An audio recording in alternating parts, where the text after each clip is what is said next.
Olá, amigos! Está no ar o segundo programa do Descomplicando a Lição para o segundo trimestre de 2025. Nós estamos estudando lições absolutamente lindas. A primeira lição foi empolgante. A gente viu ali todos os princípios de interpretação que estão no início de tudo. Sem essa documentação inicial, seria difícil trafegar pelo restante da lição. Lembrando que o título da lição desse trimestre é Alusões, Imagens e Símbolos. Tudo isso visando o entendimento das profecias e como elas apontam para Deus, para Jesus, que é a pessoa da Trindade que lida conosco, como essas profecias mostram o nosso relacionamento com Deus. Nesta semana, o assunto que nós vamos tratar é o fundamento do livro de Gênesis. Ou seja, Gênesis é como se fosse o prefácio da Bíblia. Os irmãos sabem que numa obra existe uma parte introdutória da obra que se chama prefácio. É ali que o autor, ou alguém que escreve pelo autor, mostra qual é a lógica que está sendo utilizada pelo autor para explicar o assunto que ele quer debater naquela obra. Sem ler o prefácio, não é possível entender a obra completamente. Então, todo mundo que lê um livro, mas não lê o prefácio, eu poderia me arriscar a dizer que não leu o livro, porque não vai entender o que o autor quis dizer, porque é no prefácio que essas coisas estão. E Gênesis é apontada, inclusive pelo autor da lição, como sendo o prefácio da Bíblia. É lá que nós vamos entender o que Deus quer, que nós compreendamos sobre Ele e como Ele comanda tudo.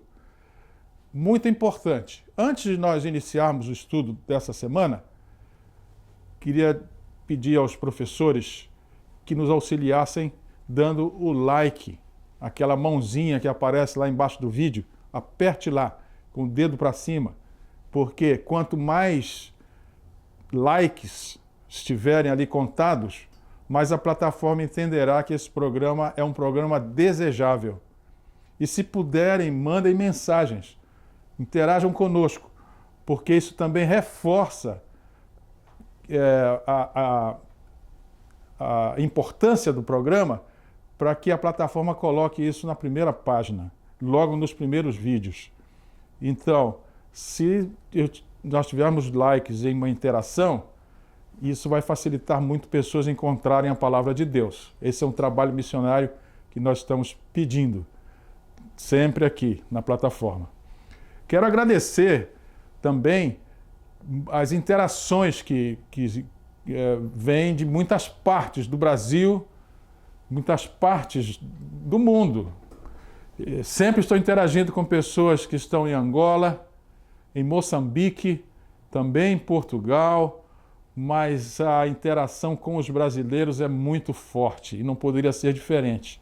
Quero agradecer a todos que interagem conosco e quero mandar uma saudação e um abraço para todos os irmãos em todos os lugares que assistem o nosso programa.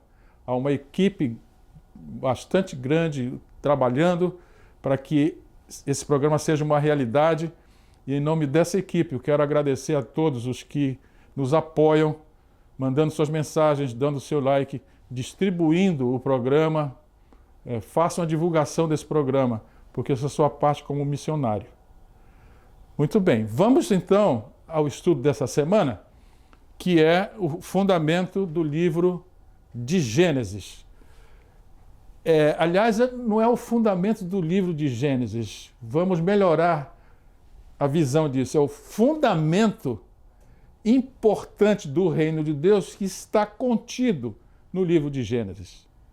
Então, ao abrir esse livro, conforme a figura que está aqui ilustrando, Gênesis é a chave que abre o Apocalipse, inclusive.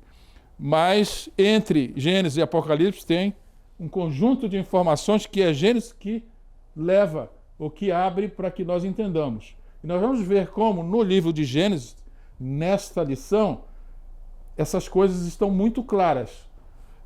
O verso para memorizar: no dia seguinte, vendo que Jesus vinha em sua direção, João disse: eis o Cordeiro de Deus que tira o pecado do mundo. Está em João 1:29.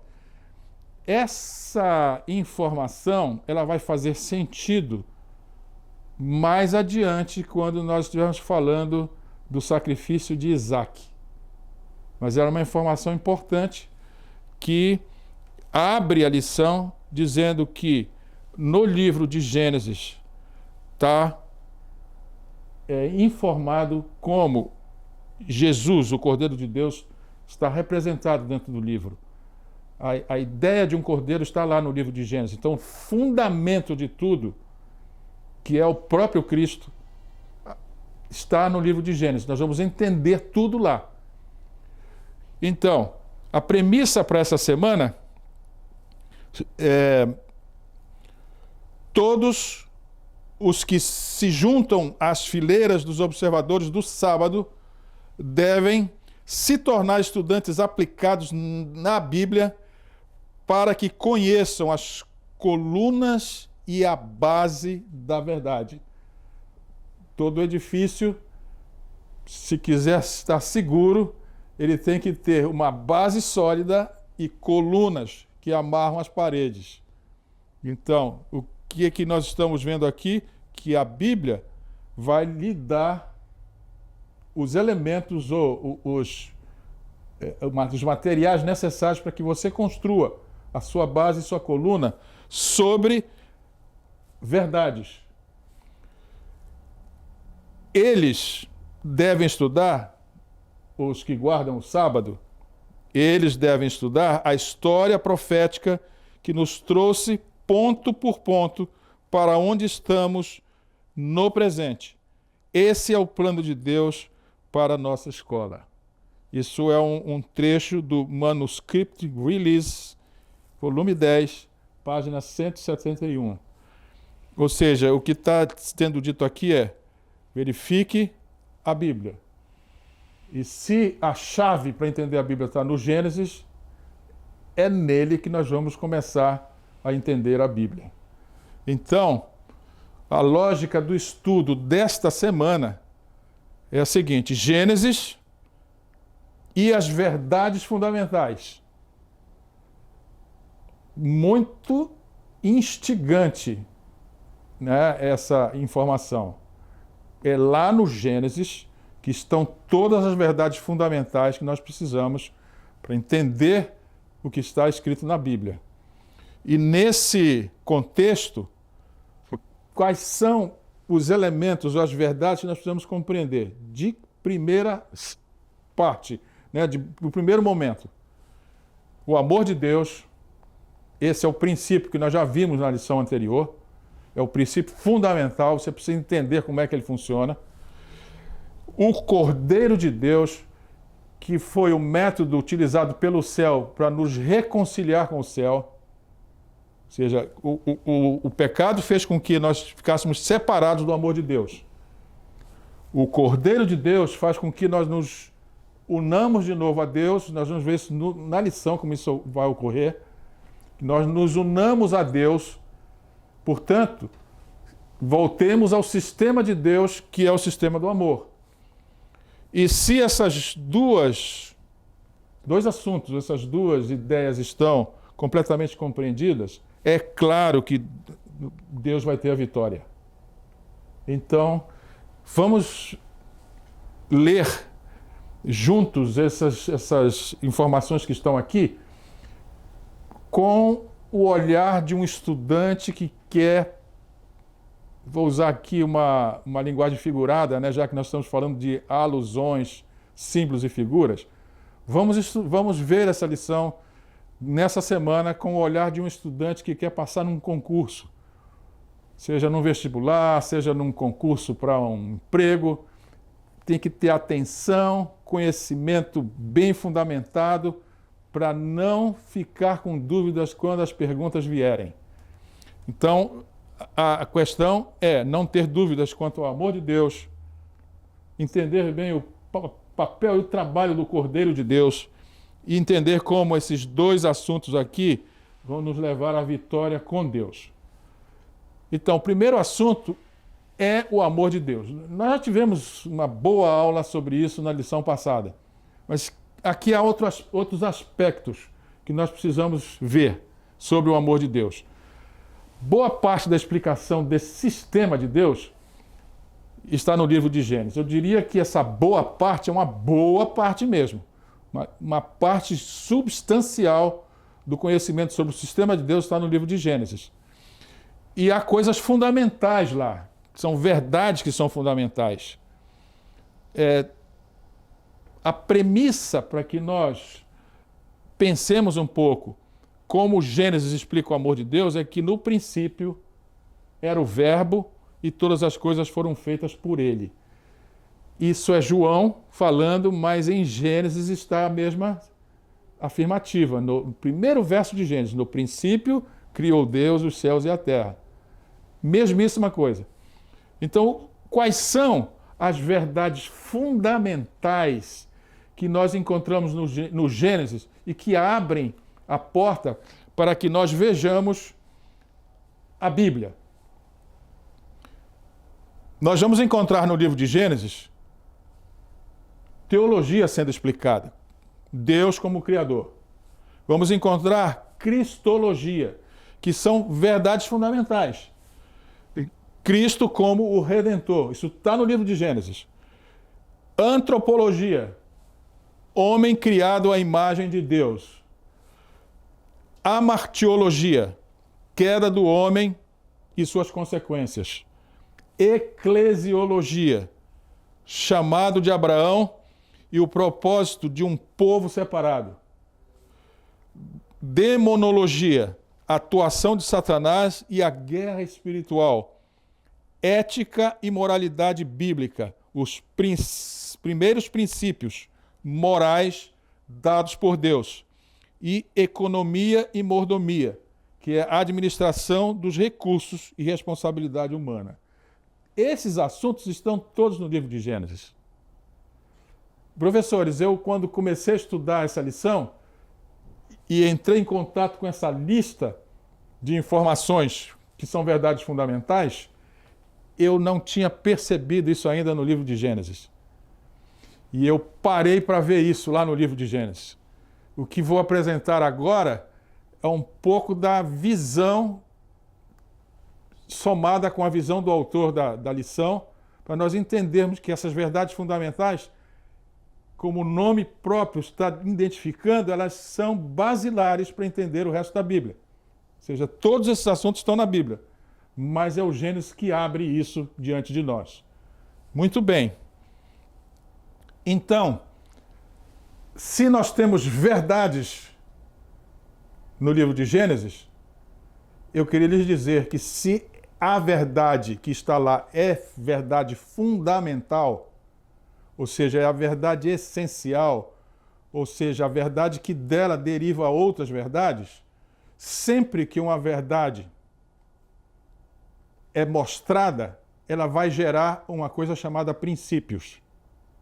E no livro de Gênesis estão grandes princípios caracterizados em princípios importantes, como, por exemplo, o princípio da universalidade. Todas as verdades que estão no livro de Gênesis se aplicam em qualquer tempo, cultura e circunstância. Portanto, não é um livro para ser abandonado de maneira nenhuma. Imutabilidade. Não muda com opiniões humanas ou convenções sociais. Vejam bem isso, porque são princípios que derivam da verdade essencial que é Deus. Fundamentação. Todo princípio tem que ter fundamentação. Essa fundamentação forma a base sobre a qual outras ideias e práticas são construídas. Então, a partir do livro de Gênesis, a compreensão do que está escrito na Bíblia é a partir do livro de Gênesis que nós vamos entender. Porque é a fundamentação dos princípios que estão em outras partes da Bíblia. E tem objetividade. Esse princípio da objetividade faz com que toda a verdade que está lá, ela exista de forma independente de crenças pessoais. Ou seja, o que nós temos no livro de Gênesis é tão essencial, é tão imutável, é tão basilar, que não dá para um crente, e eu vou particularizar aqui, crente adventista, não ter lido esse livro detalhadamente. Então, se você quer saber sobre a Bíblia, a primeira leitura tem que ser o livro de Gênesis. E com o olhar todas aquelas matérias que estão na lâmina anterior. Muito bem. Então, um dos grandes princípios que o autor da lição menciona e que é necessário que nós conheçamos para entender o restante da Bíblia é o princípio da primeira menção. Olhem aqui comigo isso aqui. A primeira vez que um conceito, doutrina ou termo aparece na Bíblia, sua definição e contexto estabelecem um padrão para seu significado nas Escrituras. Então, aqui está a primeira noção desse princípio da primeira menção. Ou seja, a primeira vez que a Bíblia diz, então é a partir dessa primeira vez que eu vou interpretar todas as menções que vêm secundando essa primeira vez. Está claro? Então, Deus revelou progressivamente a verdade nas Escrituras, mas sempre com coerência e continuidade. A primeira ocorrência de um conceito bíblico serve como modelo interpretativo para todas as referências consequentes ou subsequentes. Isaías, capítulo 46, dos versos 9 a 10, está escrito exatamente isso que a gente está discutindo aqui. Lembrai-vos das coisas passadas, desde a antiguidade. 2 pontos. Qual é a coisa que está mais antiga na Bíblia? Eu sou Deus e não há outro Deus. Não é que está lá no primeiro verso da Bíblia? No princípio criou Deus? Essa informação está lá. É a informação mais antiga que nós temos. Eu sou Deus e não há outro semelhante a mim, que anuncia o fim desde o princípio. Essa segunda parte desse texto de Isaías quer dizer: Deus revela o fim desde o princípio, sugerindo que as primeiras menções de temas na Bíblia carregam fundamentos essenciais para a compreensão posterior. Então veja bem, se é no livro de Gênesis que estão as verdades fundamentais, e é lá que estão as primeiras menções, é lá que nós vamos buscar o fundamento para entender cada vez que se menciona algum princípio na Bíblia. Então, nessa lâmina que vem agora, eu tenho alguns exemplos de primeira menção. Por exemplo, a primeira menção do pecado. Gênesis 4:7. O texto diz, isso é um diálogo entre Deus e Caim. Deus falando diretamente a Caim diz, se bem fizeres, não serás aceito? Que Caim reclama. Que o irmão foi aceito e ele não. E Deus então faz uma pergunta, se tu fizeres tudo certinho, por acaso eu não vou aceitar? E se não fizeres bem, vejam bem aqui como é que Deus arremata o que ele está dizendo. O pecado jaz à porta, e sobre ti será o seu desejo, mas sobre ele deves dominar. Ou seja, se tu não fizeres o bem, aqui já começa o conceito. A primeira vez que Deus define o que é pecado. Pecado é não fazer o bem. E entendamos que não fazer o bem é não fazer a vontade de Deus. O que Caim fez foi exatamente não fazer a vontade de Deus. E Deus aqui argumenta: se tu não fizeres o bem, o que vai acontecer? O pecado, se vai estar em pecado, vai estar junto contigo. E nessa situação, tu tens que fazer? Dominar o pecado. Então, a primeira noção que está aqui é a noção do que é pecado e a noção de que pecado é uma força que precisa ser dominada. Essa primeira noção vai dizer o seguinte: o pecado aparece como uma força à espreita, com desejo de controle sobre o homem. O que Deus estava dizendo para Caim é o seguinte: se tu não ficares perto de mim, o pecado vai te manietar e tu não vais ter força, mas tu tens que lutar contra isso. A luta contra isso é se unir a Deus.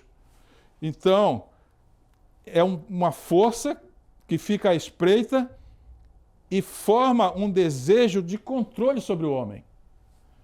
Essa imagem, que é a imagem do pecado à espreita, como uma força que controla o homem, essa imagem molda o entendimento posterior do pecado como algo que busca dominar, mas que o ser humano deve resistir.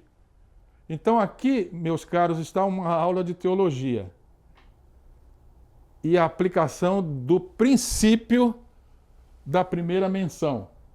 Se é no Gênesis, capítulo 4, que está a primeira menção de que pecado é uma força que domina, Paulo toma essa primeira menção e usa nos seus escritos, no livro de Romanos, no capítulo 6, verso 12. Olha o que ele diz, tomando esse princípio.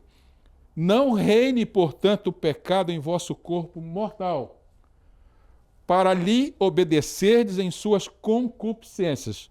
Romanos 6, 12. No verso 14 do capítulo 6, ele diz: porque o pecado não terá domínio sobre vós. Então, o pecado é uma força? É. Mas nós temos força para dominá-lo? Esse é o princípio que está aqui. E nós vamos entender como é que isso vai ocorrer. Muito bem. Então, o conceito do amor está muito além da nossa percepção do universo. Porque no primeiro assunto nós estamos estudando sobre o amor de Deus. E nós já vimos que o amor de Deus é um sistema. E nós já vimos aqui até agora, com as explicações que foram dadas, que existem princípios que precisam ser entendidos e conceitos que precisam ser entendidos. E um dos conceitos é o conceito da primeira menção. Sempre que a primeira vez é mencionado, é a partir desta informação que nós vamos entender todas as vezes que esse conceito aparece no restante da Bíblia. Ok? Então, por que nós não enxergamos o mundo da perspectiva onisciente de Deus? O que é essa perspectiva onisciente? Deus sabe o passado, sabe o presente e sabe o futuro. Esta é uma qualidade importante para nós confiarmos em Deus. Como nós não temos essa onisciência, o que nós precisamos? Nossa visão de mundo é subjetiva. Percebemos a realidade a partir de nossa experiência pessoal, mas ela é filtrada por nossas necessidades, desejos e interpretações, ou seja, nossa cultura, nossos sentidos e nossa capacidade cognitiva. Ou seja, é melhor nós termos a visão a partir da onisciência de Deus do que a nossa visão, tá claro? Então, quando falamos de amor, para nós entendermos o que é isto na visão de Deus, a visão onisciente de Deus, encontramos reflexo dessa limitação. Muitas vezes o amor humano está atrelado a condições. Por isso não dá para identificar o sistema de Deus de acordo com o nosso próprio raciocínio. É preciso ter o olhar onisciente de Deus. Então, amamos porque recebemos algo em troca, porque a pessoa corresponde às nossas expectativas ou porque sentimos prazer em estar com ela. Valorizamos o amor mais como realização pessoal do que como um ato de doação desinteressada. Por que que esse assunto está sendo trazido aqui agora? Porque nós precisamos entender o amor de Deus e o conceito dele que está no Gênesis. Então vamos lá no Gênesis. Amor como ato de doação. O amor divino, frequentemente descrito como incondicional, não se baseia no que é recebido, mas sim no que é oferecido sem esperar nada em troca. Esse não é o amor que a visão humana conhece. Ok? Tudo para nós tem que ter uma troca. Tem que ter alguma recompensa. Mas um amor desinteressado, como esse, o amor verdadeiro não está na realização própria, mas sim no ato de amar pelo bem do outro. Isso é muito difícil para nós. Talvez isso ocorra no relacionamento entre uma mãe e um filho, ou um pai e um filho. Eu diria mais entre uma mãe e um filho, porque ela é capaz de não esperar nada a partir de todo o trabalho que ela oferece ao filho, de todas as coisas que ela oferece para um filho. É possível que ela não espere nada. Mas isso já é o suprassumo de uma pessoa extremamente bem educada, bem desenvolvida, porque geralmente há uma expectativa em relação aos filhos. Então, como nós não temos exemplos de amor desinteressado, amor incondicional, Deus providenciou uma maneira de nos ensinar isto. E ao criar o mundo físico, o universo físico que nós conhecemos, ele coloca nessas coisas a explicação do que é um amor incondicional.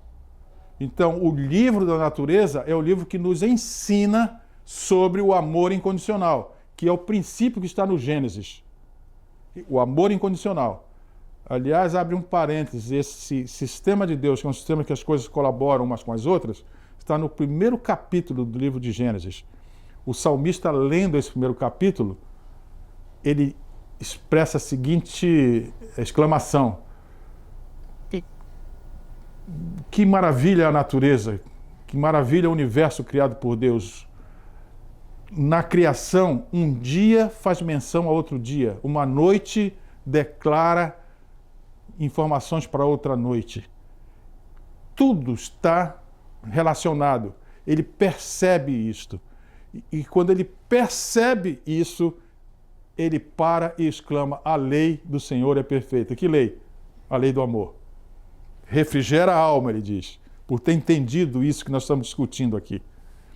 Então, é na natureza que nós vamos entender um pouco desse amor. Podemos perceber que a natureza age de forma análoga ao amor verdadeiro. Vejam aqui, o sol aquece e ilumina sem esperar gratidão. As árvores dão frutos, sombra e oxigênio, sem pedir nada em troca. Os rios correm e sustentam a vida sem discriminação. Os ecossistemas se autorregulam para manter a harmonia entre todas as criaturas. Então, se o amor verdadeiro consiste em doar sem esperar algo em troca, então a natureza seria a mais perfeita manifestação desse princípio. Professores, quantas vezes vocês já ouviram dizer que o amor de Deus é explicado em 3 livros? O primeiro livro é a Bíblia, o segundo livro é a natureza e o terceiro livro é a vida de Cristo. Sobre esse segundo livro, que é a natureza, o inimigo fez uma obra bastante forte para tirar de nós essa possibilidade de ler esse livro da natureza. Eu, pessoalmente, entendia que a gente podia estudar o amor de Deus pela natureza assim. Por quê? Porque nós estamos em cidades. E as cidades foram feitas pelo inimigo para que nós não tenhamos contato com a natureza, que é esse livro que mostra fisicamente o amor de Deus acontecendo, o amor incondicional. Então, como que nas cidades nós vamos poder ultrapassar essa barreira criada pelo inimigo? Isso é o que nós vamos ver no restante da lição. Deus envia profecias não para assustar ou condenar, mas para advertir a humanidade e chamar ao arrependimento. Então vejam aqui qual é o papel da profecia dentro desse contexto do amor incondicional. Não é para assustar, não é para punir, mas é para que as pessoas se alertem e venham ao arrependimento.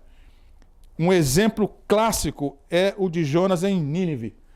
Deus revelou a destruição iminente da cidade, mas o propósito era levar o povo ao arrependimento para que fossem salvos. Isso é o amor incondicional. Que troca Deus esperava? Nenhuma. Não é verdade? Então, o Cordeiro de Deus, o papel dele, que é o segundo assunto, que é o amor de Deus sendo utilizado, né, a eficácia do sistema de Deus está nesse Cordeiro. E o grande princípio desse amor, da eficácia desse amor e da metodologia que é utilizada, pode ser aprendido na história do sacrifício de Isaac. Então, através da pergunta de Isaac, nós vamos, onde está o Cordeiro, nós vamos entender um princípio fundamental, que é o princípio da substituição. Ou seja, todo o sistema de expiação do pecado acontece pelo processo, pela metodologia da substituição. Nós vamos entender isso agora. O Cordeiro toma o lugar do pecador. Essa é a primeira questão aqui da substituição. E essa questão, ou esse fato de um cordeiro tomar o lugar do pecador, tem como base uma lógica teológica e sacrificial. E qual é essa lógica? Um elemento se coloca no lugar do outro. Um cordeiro inocente por um pecador. Esse é o princípio da substituição. Vamos entender um pouco mais sobre isso. Abraão responde a pergunta de Isaac, onde está o cordeiro, com uma afirmação profética. Deus proverá para si o cordeiro, para o holocausto, meu filho. Gênesis 22, 8. O que isso quer dizer? Nesta resposta profética de Abraão estão embutidos dois conceitos: justiça e graça. Professores, venham comigo aqui e prestem atenção no que vai ser explicado agora. Deus não exige a morte do próprio ser humano para cumprir a exigência da justiça. Porque ele disse a Adão, não é verdade? No dia em que tu pecares, nesse dia morrerás. Mas Deus não quer isto, por quê? Porque ele não se compraz na morte. Não é isso que a Bíblia afirma? Então, aqui nós estamos vendo dois momentos em que tanto a justiça como a graça de Deus se manifestam. É nesse episódio do holocausto de Isaac. Então, Deus não exige a morte, mas aceita um substituto. Deus exige justiça, mas também provê, que é a graça. Então aqui estão os dois conceitos claros nesse episódio de Isaac.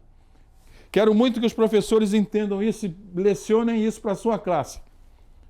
Isto se desdobra no que nós chamamos de lógica da graça. Pois a substituição aponta para o fato de que Deus mesmo providencia aquilo que ele exige. O que ele exigiu de Abraão? Que sacrificasse o filho. Abraão vai e faz isso. No momento em que ele levanta a mão para baixar o cutelo no pescoço do filho, o anjo aparece, diz para ele não fazer isso porque havia um cordeiro substituto ali. Esse é o princípio da substituição. Deus aceita alguém para cumprir a exigência da lei que substitua o que transgrediu a lei. Tá claro?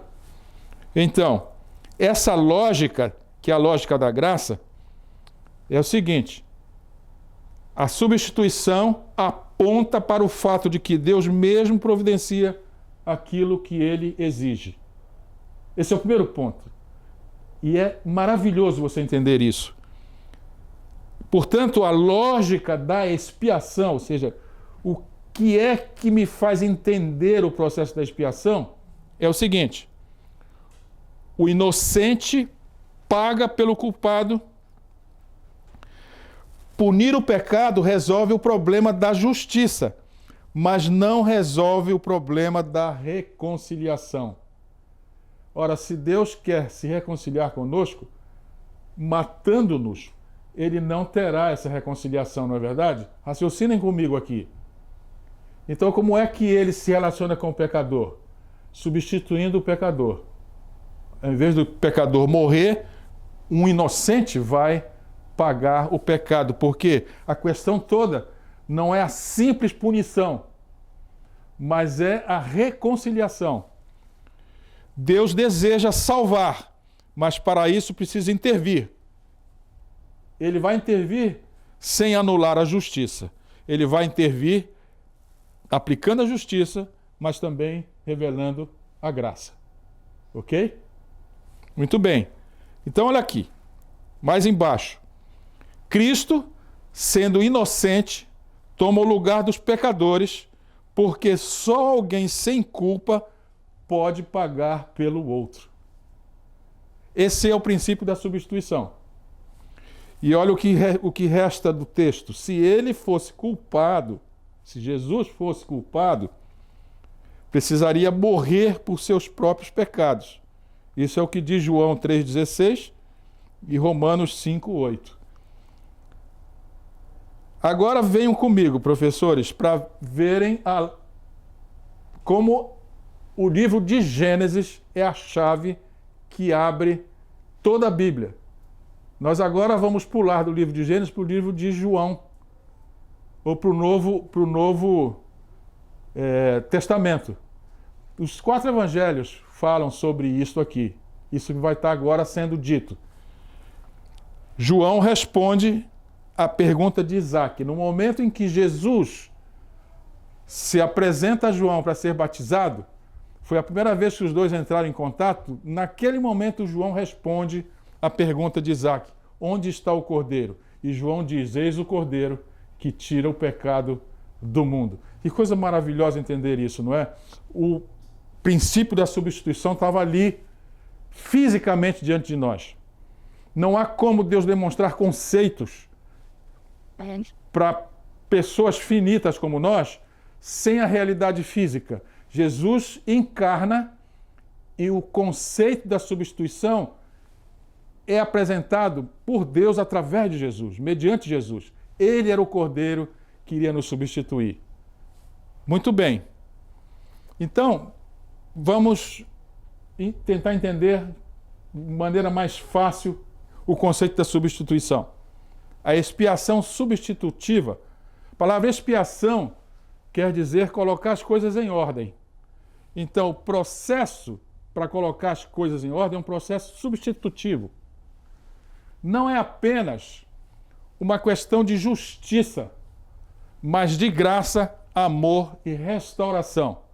O inocente paga pelo culpado por quê? Primeiro, o pecado exige uma consequência, que é a justiça. Segundo, Deus quer salvar o pecador sem anular a justiça. Isto é a graça. E terceiro, o substituto inocente permite a redenção do culpado. E o quarto, a morte do justo não é só uma morte. Ela transforma o injusto e o chama a uma nova vida. Olha aqui, professores, que coisa sábia. Nós estamos aqui diante disto, desse ensinamento, tudo isso visto pela primeira vez no livro de Gênesis. Então, esse princípio atinge seu ápice em Cristo, que não apenas morreu pelos pecadores, mas os transforma e os reconcilia com Deus. Tudo isso no livro de Gênesis. Agora, se nós entendemos o amor de Deus e nós entendemos como ele lida com o pecado no princípio da substituição, nós podemos entender a vitória de Deus. Se o inimigo causou uma perturbação e fez com que o relacionamento entre Deus e os homens, Deus e a humanidade, se rompesse, Deus trabalhou, e nós vimos isso agora, para que a reconciliação pudesse existir. Ele não podia simplesmente matar o pecador, porque a reconciliação estaria perdida. Mas ele usa o princípio da substituição. E o Cordeiro de Deus entra nesse intermédio para que nós possamos viver e nos reconciliar com Deus. Então, ele lida com o problema da morte dessa forma. Ou seja, ele transforma uma desgraça numa oportunidade. Aqui nós vamos entender a vitória de Deus com uma tabela, que é a comparação entre Adão e Abraão. Então, aqui são os aspectos de comparação que nós vamos fazer entre os dois. O chamado, o teste, o resultado e a consequência. Ambos são chamados. Adão foi criado, ou seja, foi chamado para ser o primeiro da humanidade santa. Deus não queria Adão experimentando o mal. Abraão foi chamado para ser o pai de um povo da aliança. O que é aliança? Reconciliação com Deus. Então, se no primeiro houve alguma falha, no segundo Deus vence. Olhem aqui.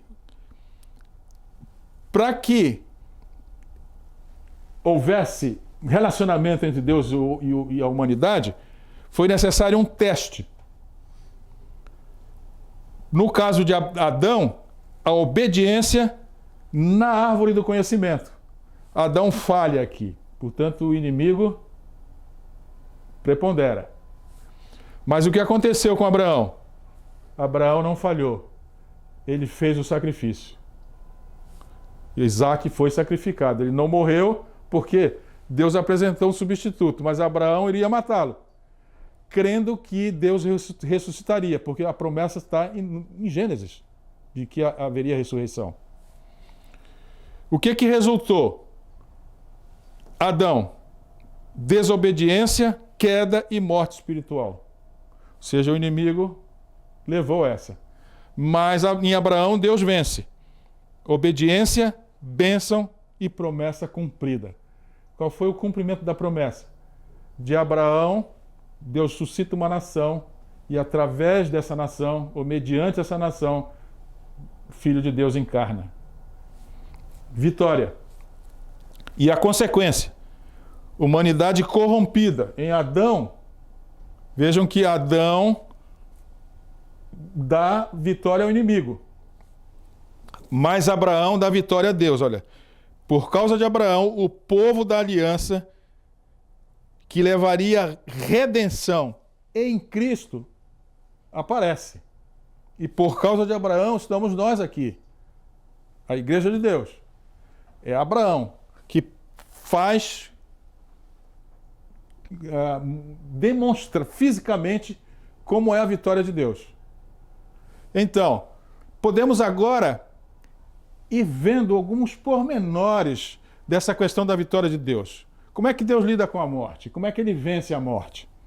O paralelo entre a morte de Abel e a morte de Jesus revelam muitas coisas.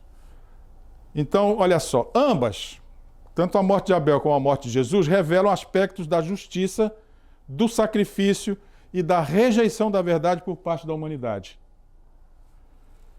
Abel é descrito como justo em Hebreus capítulo 11, verso 4. O autor do livro diz: pela fé Abel ofereceu a Deus mais excelente sacrifício do que Caim, pelo qual obteve testemunho de que Deus era justo. Jesus também é chamado de o justo. Isso está em Atos 3:14. E Pilatos reconheceu que ele havia sido entregue por inveja. Isso está em Mateus 27:18. Ou seja, há uma relação direta entre Abel e Cristo. Abel foi morto por seu próprio irmão, que era Caim. Jesus foi morto por seu próprio povo, os judeus, que deveriam reconhecê-lo como Messias. Agora vejam aqui, professores.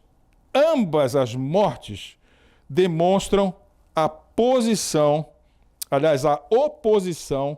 entre aqueles que seguem a Deus e aqueles que rejeitam seu caminho.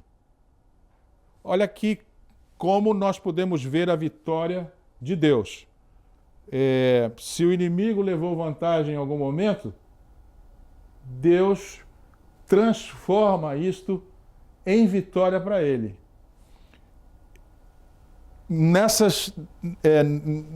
Ao ler o livro de Gênesis, nós vamos perceber como a vitória de Deus estava descrita lá, né? Está descrita na vida e morte de Abel, que é comparável com a vida e morte de Caim.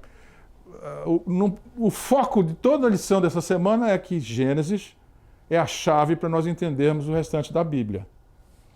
Muito bem. Então, quais são as lições que nós podemos aprender? Aqui tem uma coisinha muito importante. A palavra hebraica akedah significa amarrar ou atar, mas também significa estar ligado a Deus ou obedecer a Deus. Então, na Bíblia, refere especificamente ao evento da atadura de Isaac. Isaac confiou completamente em Deus, é ou não é? Akedah. Ele estava amarrado ou atado às promessas de Deus. Ou seja, o episódio que Abraão foi chamado por Deus a sacrificar seu filho Isaque no Monte Moriá explica como Deus vence. Dentro do Gênesis, a Akedah, Gênesis 22, é um ponto culminante da jornada de fé de Abraão e da construção do relacionamento entre Deus e seu povo. O teste da Akedah, ou seja, da confiança em Deus, revela que Abraão finalmente confia plenamente em Deus, mesmo quando parece que isso destruiria a promessa. Porque Abraão sabia que Isaque era o filho da promessa. Como é que Deus pede para ele sacrifício de Isaque? Aonde está a lógica disso? A lógica está em que Deus precisava construir em Abraão uma confiança inabalável, que Adão não teve. Por isso, no quadro que nós mostramos, Adão dá prioridade ao inimigo, mas Abraão dá prioridade a Deus. E na vida de Abraão, Deus vence. Não é verdade? Então, o Akedah é uma noção muito importante. E nós vamos ver, lembrem que o Akedah é a confiança em Deus, ou seja, nós estamos amarrados nele. É a confiança completa em Deus. E nós vamos ver como o Akedah está na estrutura do próprio livro de Gênesis. Então, o que nós temos no livro de Gênesis? Nós temos duas grandes seções. Na primeira seção, que vai dos capítulos 1 ao capítulo 11, o que nós vamos ver lá? Criação, queda e origem da humanidade, quando a Akedah se quebra. Mas os capítulos 12 a 50, chamado de Abraão e o desenvolvimento da promessa de Deus, é quando Deus refaz o Akedah. Então, olhem só, o Akedah representa um passo crucial na revelação do plano divino para resolver o problema da morte. Porque é na morte que qualquer tipo de reconciliação se perde, não é? Então, como é que Deus resolve esse problema? Na substituição. ou seja, no princípio da substituição, né? É esse princípio que resolve a questão da morte. E aí entra a figura de Cristo. Vamos tentar entender. Olha, Deus ordena que Abraão sacrifique Isaque. Isso parece paradoxal, pois Isaque era filho da promessa. Não é? Como é que Deus mostra o Akedá refeito pedindo morte? No último momento, Deus provê um substituto, um carneiro preso pelos chifres. E chifres nas profecias, nós já vimos na lição passada, é poder, né? Então é o poder de Deus, que é a onisciência dele, toda a força que ele tem e a graça dele atuando. Isso é o poder de Deus. Aqui se revela um princípio essencial. A morte pode ser evitada por meio de um sistema de sacrifício substitutivo. Professores, que coisa importante nós estamos vendo aqui. Gênesis explicando para a gente a razão pela qual, a lógica da escolha de Deus pelo processo de expiação substitutivo. Ficou claro isso? Olhem só. A ressurreição na fé de Abraão. E aqui é que entra Jesus Cristo. Hebreus 11, 17 e 19 afirma que Abraão creu que Deus poderia ressuscitar Isaque caso ele morresse. Akedá, crer em Deus. Esse é um dos primeiros vislumbres da ressurreição como resposta definitiva à morte. Séculos depois, quem é que de fato morre por nós? Nos substitui vicariamente Jesus. Ou seja, o que Deus tinha ensinado através de símbolos, ele agora estava demonstrando fisicamente através do Filho. Se Deus é vitorioso, a serpente se prepara para impedir a vitória de Deus. Mas nós vamos ver aqui, esse é o final da lição, como é que o povo de Deus vai ter que se comportar diante do ataque da serpente, para que Deus não vença. Existem dois relatos em que Satanás leva o mundo para o caminho errado, ou seja, ele vence. O primeiro está em Gênesis, quando existiam apenas duas pessoas. Ele vence ali o mundo todo, não é verdade? E o segundo está em Apocalipse, capítulos 12 e 13, em que Satanás é identificado como um sedutor de todo mundo. Felizmente, a natureza do grande conflito não muda.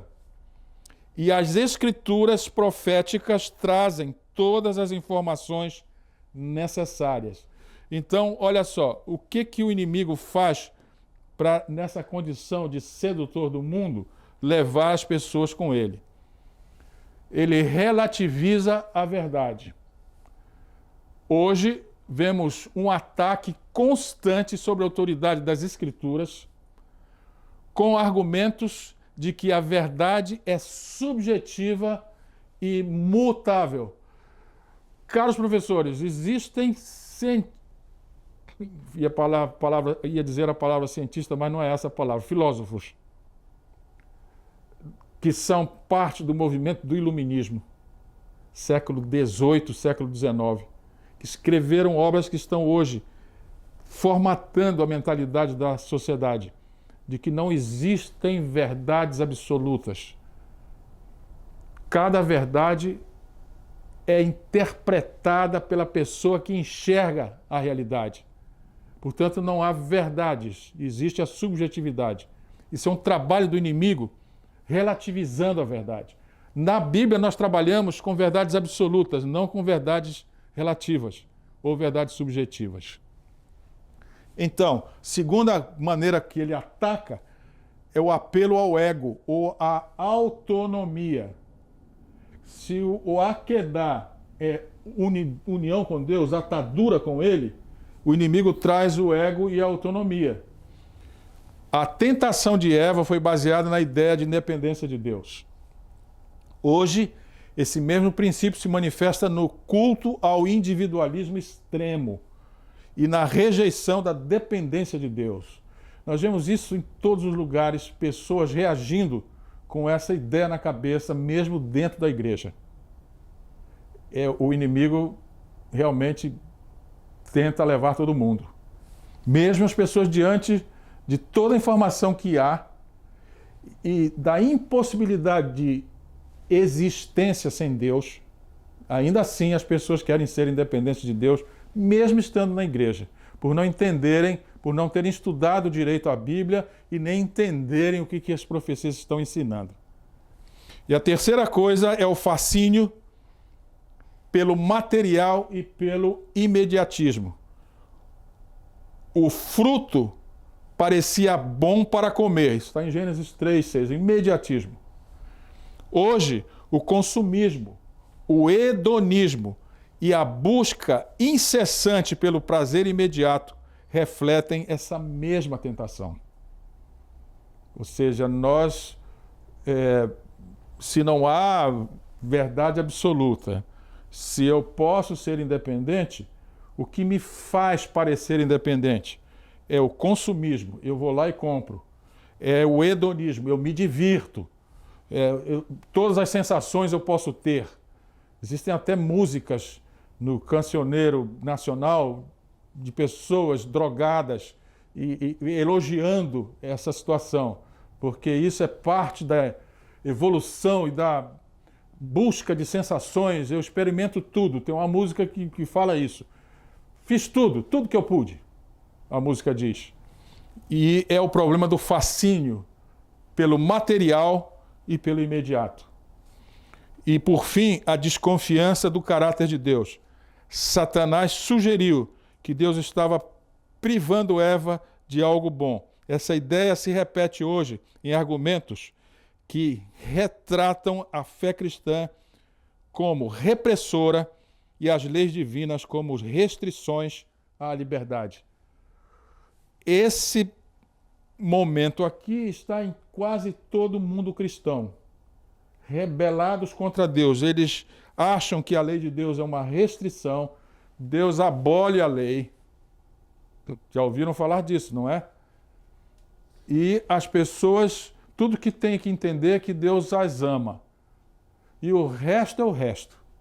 Ou seja, eu posso entender, viver buscando materialismo, estando mesmo na igreja cristã, mas eu busco materialismo, e existem inclusive pensamentos teológicos sobre isto, um negócio chamado teologia da prosperidade, que é puro materialismo, ou seja, eu ponho minha confiança nos bens materiais e não no Akedá.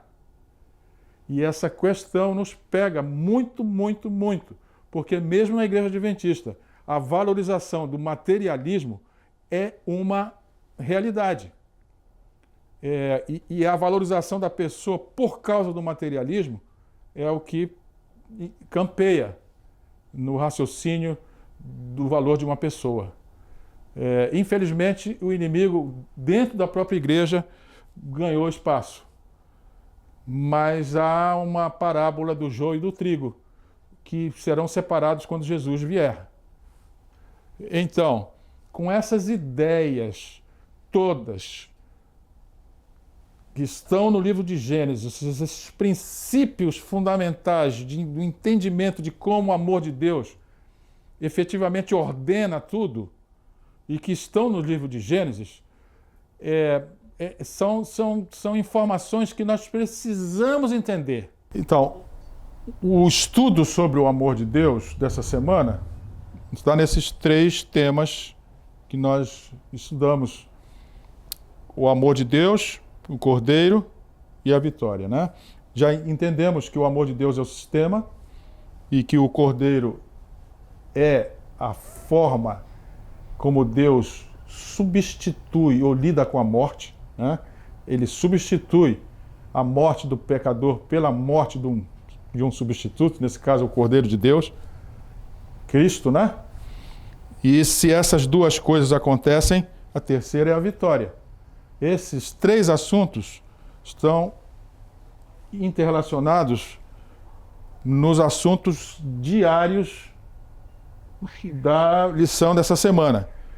No domingo e na segunda, princípio da primeira menção e compreendendo o amor de Deus,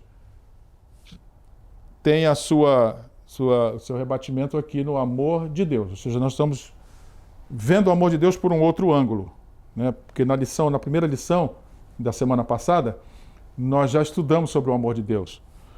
Agora, o Cordeiro de Deus, que é a maneira como ele trabalha o problema da morte, está na terça-feira.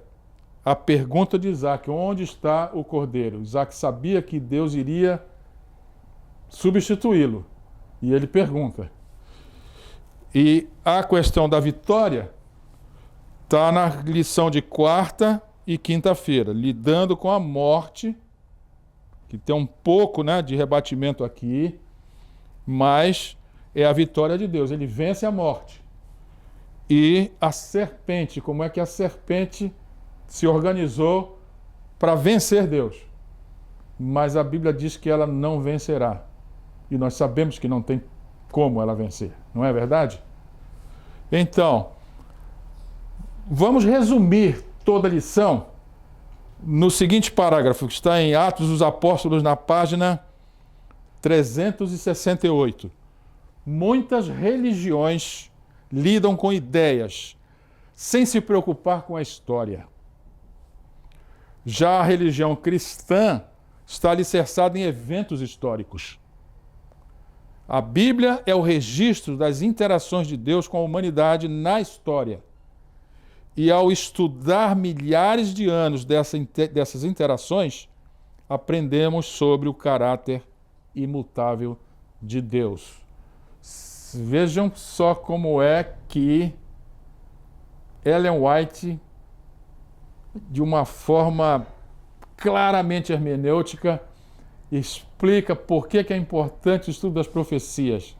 São milhares de anos de história e as profecias esclarecem como Deus age ali naquela leitura, que é a própria interpretação de Deus da realidade.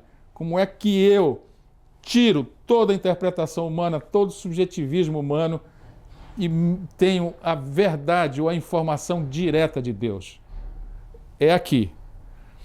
Então, a lição feita, podemos resumi-la numa frase que está aqui no verso para memorizar. Eis o Cordeiro de Deus que tira o pecado do mundo. Quais são os grandes princípios que estão no livro de Gênesis, visto através dessa frase? Deus é amor, é o primeiro. Ele lida com o problema da morte e vence, não é? Porque o Cordeiro foi morto, não é verdade? E por conta disso, nós poderemos vencer, que é a experiência de Abel e a experiência de Abraão. Que lição maravilhosa! Então, professores, vamos à aplicação dessa lição que é tão impressionante. Quando estudamos as Escrituras, adquirimos novas informações e entendimentos. Como equilibrar o desejo de aprender coisas novas com a importância de permanecer alicerçados nas verdades que já compreendemos? Como a igreja deve responder a novas interpretações das profecias? Como saber se a nova luz é verdadeira ou se é um erro? Muito importante essa aplicação. Na medida em que nós vamos aprendendo coisas novas, se elas não estiverem alicerçadas no que nós já sabíamos anteriormente, elas ficam perdidas. Então, qualquer nova compreensão da realidade, ela não prescinde, ou seja, ela se apoia sempre naquilo que já estava na mente armazenado. Então, no caso das profecias, é importante a gente entender que o livro de Gênesis, que na figura que nós vimos ali na introdução, é a chave para o entendimento do restante da Bíblia. Então, ao ler entender qualquer novidade, qualquer nova luz sobre as profecias, essa nova luz precisa ser testada nos livros que antecedem, aonde essa verdade foi descoberta, principalmente na história de Gênesis. O livro de Gênesis, como vocês viram, ele é um livro com quase todas as informações para que nós possamos entender o restante da Bíblia. Então essa uma obra, ou melhor, uma tarefa que eu preciso fazer, estudar muito bem o livro de Gênesis. Eu mesmo, se vocês querem saber, já estudei verso por verso o livro de Gênesis 3 vezes. Então eu estou agora na terceira vez que eu estou lendo o livro de Gênesis verso por verso. Só que a lição da escola sabatina desse trimestre me deu uma nova visão sobre o livro de Gênesis. Eu vou voltar a ler agora com essa visão do livro de Gênesis. A Procura da Verdade é uma obra que é inspirada, que é estimulada pelo Espírito de Deus. E nós precisamos orar para que o Espírito de Deus nos estimule. Então eu lhes convido para uma oração. Bondoso Deus, mais uma vez o nosso coração se enche de grande alegria e de um sentimento de gratidão, Senhor, profundo por todo o ensinamento que a sua palavra traz. É maravilhoso nós começarmos a entender partes que pareciam obscuras e que começam a fazer sentido na realidade onde nós estamos. Obrigado por essa dádiva tão grande. Obrigado por o Senhor ter nos dado o Santo Espírito e rogamos que Ele trabalhe conosco e não cesse até que a obra esteja terminada. Esse é o nosso pedido, em nome de Jesus. Amém. Caros professores, segunda lição do segundo trimestre de 2025. Esse trimestre promete. Nós já falamos na lição anterior que vocês vão se surpreender com tudo que vem aí.